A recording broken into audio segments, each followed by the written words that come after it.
Tara par, muli nating panoorin ang FIBA Asia's Cup, ang laro po ng Japan versus Guam. Dito par, 53-68 sa fourth quarter. Ayan po, tinambakan dito ang Guam sa third quarter. Fourth quarter tayo par, lay-up wala. Wala din, nag-lay-up. Dito pasa, ilalim, wala din. Daming mintes. Wala pa rin par sa Japan. Pero may kasamang foul yun. Two free throws po ang Japan. 68-53. 8 minutes po sa fourth quarter.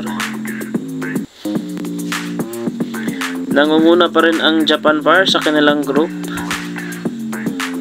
Pag manalo sila dito, may 4 na panalo na sila sa 4 na laro.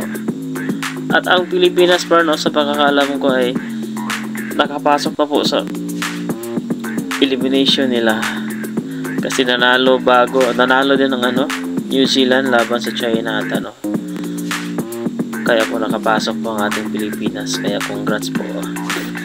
Group B po tayo par, no? Nangunguna din ang Pilipinas sa Group B. Wala. Ang daming mintes dito. Yun, nakatrace pa. At dito, Hawkinson yun, ang tangkat. Dito, trace ulit. Ang Guam, wala pa rin. Highlights na po ating pinapakita yan. Naka-2 din. Ako, na-block. At naibalik din.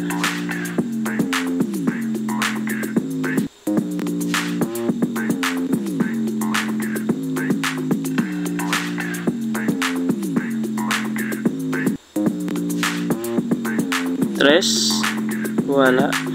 5 minutes na po tayo par dito po sa fourth quarter. Hawkinson tumira ng 3, wala. Wala pa rin. Talagang naghahabol ang Guam dito. Foul, sigurado yun. Boom. 2 free throws para sa Guam. 65-71.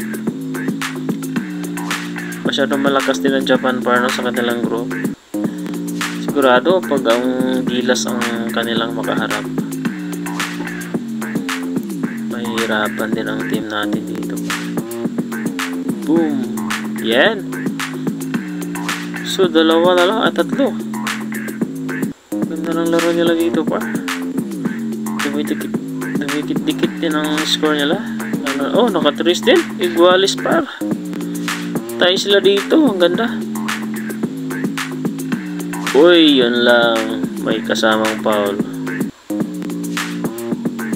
Yun lang.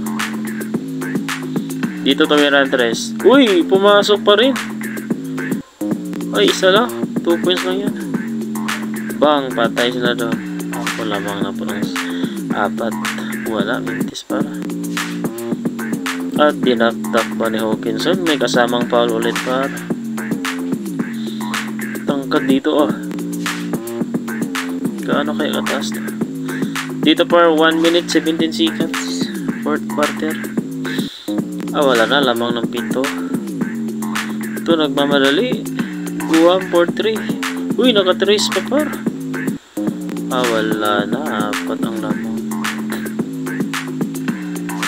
Wala par. Panalo talaga ang Japan. 14 seconds na lang. Daming foul. Wala na par. Talo na to. 9 seconds. Meron pa isa. Perfect. At dito tumira ng 3 na ako. Wala na talaga. Wala na pinabahayan na par. Dito po natapos par ang kanilang laro po kontra Guam. Ayan, nagkamayan na sila. Congrats po sa Japan. At dahil dyan, 4 na po ang kanilang panalo. Sigurado, pasok na din sila. Ayan.